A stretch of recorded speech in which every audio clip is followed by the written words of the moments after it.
RCB ವಿಜಯೋತ್ಸವದ ವೇಳೆ ನಡೆದ ಕಾಲ್ತುಳಿತವನ್ನ ತಪ್ಪಿಸಬಹುದಿತ್ತು ಎಂದು ಶಾಸಕ ಆರ್ ಜ್ಞಾನೇಂದ್ರ ಹೇಳಿದರು. ವಿಧಾನಸಭಾ ಅಧಿವೇಶನದಲ್ಲಿ ಮಾತನಾಡಿದ ಅವರು ಪಹಲ್ಗಾಮ್ನ ಉಗ್ರರ ದಾಳಿಯನ್ನು ಖಂಡಿಸಿದರು. ಮನುಷ್ಯತ್ವನೇ ಇಲ್ಲದೆ ನಡೆಸಿದ ಕೃತ್ಯ ಇದು. ಇನ್ನು ಆರ್ಸಿಬಿ ವಿಜಯೋತ್ಸವದಲ್ಲಿ ನಡೆದ ಕಾಲ್ತುಳಿತವನ್ನ ಸರ್ಕಾರ ತಪ್ಪಿಸಬಹುದಿತ್ತು ಎಂದು ಹೇಳಿದರು. ಏರ್ ಇಂಡಿಯಾದಲ್ಲಿ ಮೃತಪಟ್ಟವರಿಗೂ ಸಂತಾಪವನ್ನ ಆರ್ ಜ್ಞಾನೇಂದ್ರ ಸೂಚಿಸಿದರು. ತುಂಬಾ ಒಳ್ಳೆಯ ಆಯ್ಕೆ. ನಮ್ಮ ಅನೇಕ ಮುಖಂಡರುಗಳು ವಿದೇಶಕ್ಕೆ ಹೋಗುವಾಗ ಅವರ ನೆರವನ್ನು ಪಡೆಯುವಂಥದ್ದನ್ನು ನಾನು ನೋಡಿದ್ದೀನಿ.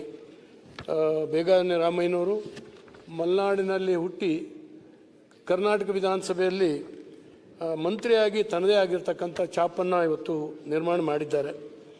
ಹಾಗೆಯೇ ಕಾಕಸೋ ಪಾಂಡುರಂಗ್ ಪಾಟೀಲರು, ಡೆರಿಕ್ ಎಂ ಬಿ ಪುಲಿನ್ಫಾ ಅವರು, ಹಾಗೆಯೇ ಎನ್ ರಾಜಣ್ಣ ಅವರು ನಾವು ನೋಡ್ತಾ ಇದ್ವಿ. ಅಲ್ಲಿ ಕೂರ್ತಾ ಇದ್ದರು. ಅವರು ಬಹಳ ಗಟ್ಟಿಯಾಗಿ ಮಾತಾಡ್ತಿದ್ರು. ಹೈನುಗಾರಿಕೆ ಮತ್ತು ಹಾಲಿನ ವಿಚಾರ ಬಂದಾಗ ಒಂಥರ ಅಥಾರಿಟೇಟಿವ್ ಆಗಿ, ನನಗೆ ಗೊತ್ತಿದೆ ನಿಮ್ಗೆ ಯಾರಿಗೂ ಗೊತ್ತಿಲ್ಲ ಅನ್ನೋ ಹಂಗೆ ಮಾತಾಡ್ತಿದ್ರು ಅಲ್ಲಿ ಎದ್ದು. ನನಗೆ ನೆನಪು ಬರ್ತದೆ ಲಕ್ಷ್ಮಯ್ಯನವರು ಮತ್ತು ರಾಜಣ್ಣವರು ಅವರು ಮಾತಾಡೋದು ಅಂದರೆ ಇಡೀ ಸದನದ ಗಮನವನ್ನು ಸೆಳೀತಿದ್ರು. ಮತ್ತು ಅನೇಕ ಸರಿ ಸ್ಪೀಕರ್ ಮಾತನ್ನು ಕೂಡ ಕೇಳ್ತಿರಲಿಲ್ಲ, ಅವ್ರು ಏನು ಹೇಳಬೇಕೋ ಹೇಳ್ತಿದ್ರು ಅವರು. ಆ ರೀತಿಯ ಒಂದು ವ್ಯಕ್ತಿತ್ವ. ಖಂಡಿತವಾಗೂ ಅವರು ಗ್ರಾಮ್ಯವಾಗಿ ಗ್ರಾಮೀಣ ಈ ಹೈನುಗಾರಿಕೆಯ ಒಂದು ಸಂಪತ್ತನ್ನು ಹೆಚ್ಚಿಗೆ ಮಾಡೋದರಲ್ಲಿ ಅವರು ಒಂದು ರೋಲ್ ಮಾಡೆಲ್ ರಾಜಣ್ಣ ಅಂತೇಳಿ ಹೇಳಿ ನನಗೆ ಅನಿಸುತ್ತೆ. ಡೇವಿಡ್ ಸಿಮಿಯೋನ್ ಅವರು ನಮ್ಮ ಭಾಳ ಆತ್ಮೀಯರಾಗಿದ್ದರು. ಹಾಗೆಯೇ ತಿಪ್ಪಣ್ಣವರು ವಿವಿಧ ಕಮಿಟಿಯಲ್ಲಿ ನಾನು ಅವರು ಪ್ರವಾಸ ಹೋಗಿ ಅನಿಸುತ್ತೆ. ತಿಪ್ಪಣ್ಣವರು ಬಹಳ ಒಳ್ಳೆಯ ಆಪ್ತರು, ನಮಗೆ ಸಲಹೆ ಕೊಡ್ತಾಯಿದ್ರು. ಡಾಕ್ಟರ್ ಕಸ್ತೂರಿ ರಂಗನ್ ಅವರ ವರದಿ ಒಂದಷ್ಟು ಜಿಜ್ಞಾಸೆ ನಮ್ಮ ಪಶ್ಚಿಮ ಘಟ್ಟದ ಬಗ್ಗೆ ಅವರು ಕೊಟ್ಟಂಥ ವರದಿಯನ್ನು ನಾವು ಇವತ್ತು ಎಲ್ಲ ಸರ್ಕಾರಗಳು ಒಪ್ಪಬಾರದು ಅಂತ ಹೇಳಿದ್ದೀವಿ. ಯಾಕಂದರೆ ಅವರು ಆ ಸಂದರ್ಭದಲ್ಲಿ ಅವ್ರು ಕೊಟ್ಟಂಥ ವರದಿ ಒಂದು ಏಕಪಕ್ಷೀಯವಾಗಿತ್ತು ಅಂತೇಳಿ ಹೇಳಿ ನಾವು ಅನೇಕ ಸಾರಿ ನನಗೆ ಅನಿಸುತ್ತೆ ಅದ್ರ ಬಗ್ಗೆ ಒಲವಿತ್ತು.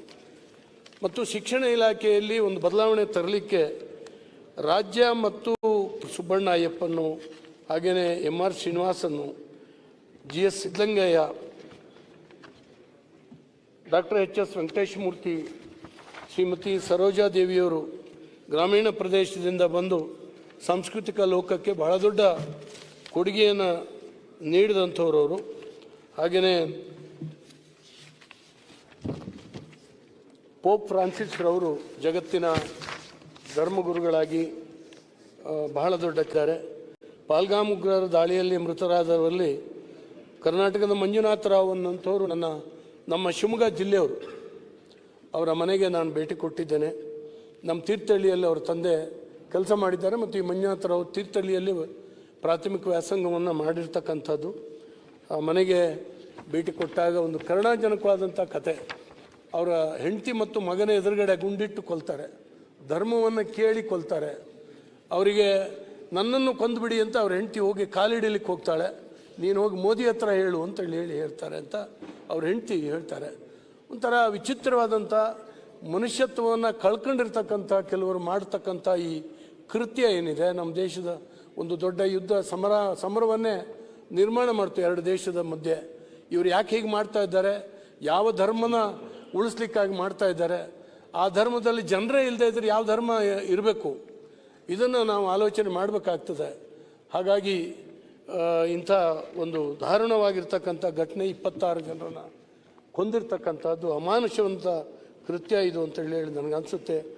RCB ವಿಜಯೋತ್ಸವದ ವೇಳೆ ನಡೆದಂಥ ದುರಂತ ನಮಗೆ ಬಹಳ ಘೋರವಾದಂಥ ದುರಂತ. ಅದು ನಾವು ತಪ್ಪಿಸ್ಲಿಕ್ಕೆ ಸಾಧ್ಯ ಇತ್ತು ಅಂತೇಳಿ ನನಗನ್ಸುತ್ತೆ. ಯಾಕಂದರೆ ಪರಮೇಶ್ವರ್ ಅವ್ರಿಗೆ ಗೊತ್ತಿದೆ, ನಾವೆಲ್ಲ ಹೋಮ್ ಮಿನಿಸ್ಟರ್ ಆಗಿರ್ತಕ್ಕಂಥವ್ರು, ಸ್ವಲ್ಪ ಮುಂದೆ ಮಾತನಾಡಲಿಕ್ಕಿದೆ.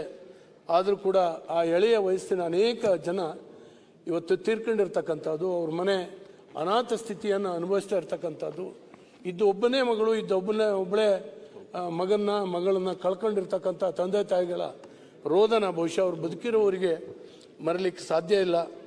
ಅವರ ಮತ್ತು ಏರ್ ಇಂಡಿಯಾ ವಿಮಾನ ದುರಂತ ಇತ್ತೀಚೆಗೆ ಆಗಿರ್ತಕ್ಕಂಥ ಬಹಳ ದೊಡ್ಡ ದುರಂತ ಇದು. ಅದರಲ್ಲಿ ಮಡಿದಂಥ ಎಲ್ಲರಿಗೆ ನಾನು ಕೂಡ ನನ್ನ ಕಡೆಯಿಂದ ಸಂತಾಪವನ್ನು ವ್ಯಕ್ತಪಡಿಸಿ ನಿಮ್ಮ ನಿರ್ಣಯವನ್ನು ಬೆಂಬಲಿಸಿ ನಾನು ಮಾತನ್ನು ಮುಗಿಸಿದೆ.